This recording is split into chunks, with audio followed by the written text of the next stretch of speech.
बुरेवाला के नवाही गांव चक number 138 CB में आवारा कुत्तों ने पोल्ट्री फार्म पर हमला करके 1400 से जायद मुर्गियां हलाक कर दी। इलाका मकीनों ने आवारा कुत्तों की फौरी तलफी का मुतालबा किया है।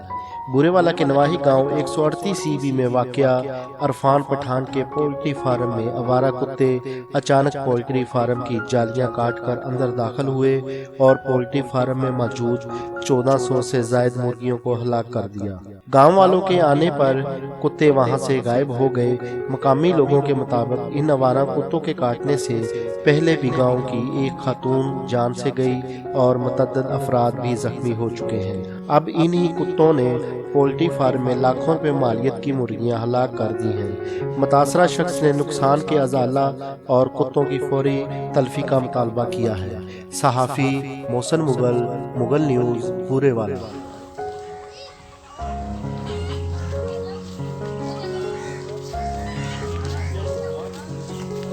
बाहर निकलने की कोशिश करते रहे अपने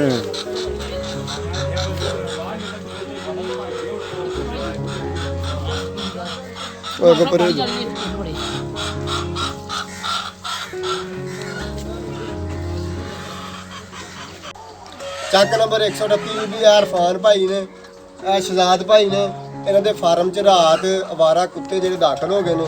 ਉਹਨਾਂ ਨੇ ਤਕਰੀਬਨ 14-1500 ਲੇਅਰ ਮੁਰਗੀ ਜਿਹੜੀ ਅੰਡਾ ਦੇ ਰਹੀ ਸੀ ਉਹ ਮਾਰ ਦਿੱਤੀ ਆ ਅਵਾਰਾ ਕੁੱਤਿਆਂ ਨੇ। ਇਹਨਾਂ ਦਾ 5 ਤੋਂ 6 ਲੱਖ ਰੁਪਏ ਦਾ ਨੁਕਸਾਨ ਹੋ ਗਿਆ।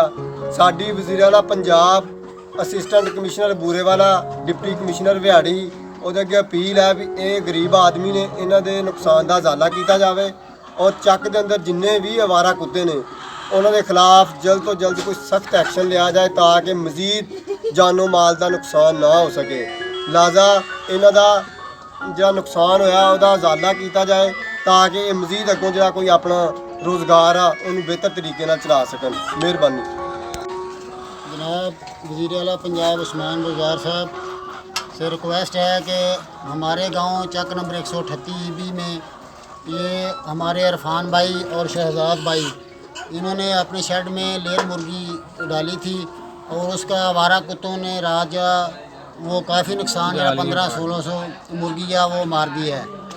तो हमारी गुजारिश है डिप्टी कमिश्नर ज़िला बिहाड़ी, AC साहब बुरेवाला, ठीक है, और गवर्नमेंट से अपील है कि इन हमारे गरीब भाइयों का जितना नुकसान हुआ है इसका उजाला किया जाए और इनकी जितनी भी गवर्नमेंट पंजाब मदद कर सके इनकी मदद की जाए और आवारा कुत्तों का खात्मा किया जाए ताकि दोबारा किसी जानी नुकसान से बचा जा सके।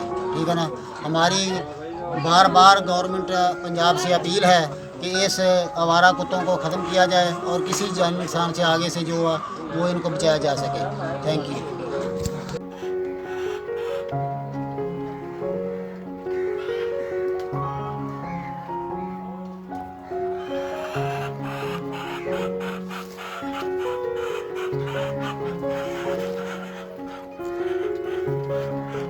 साइड तो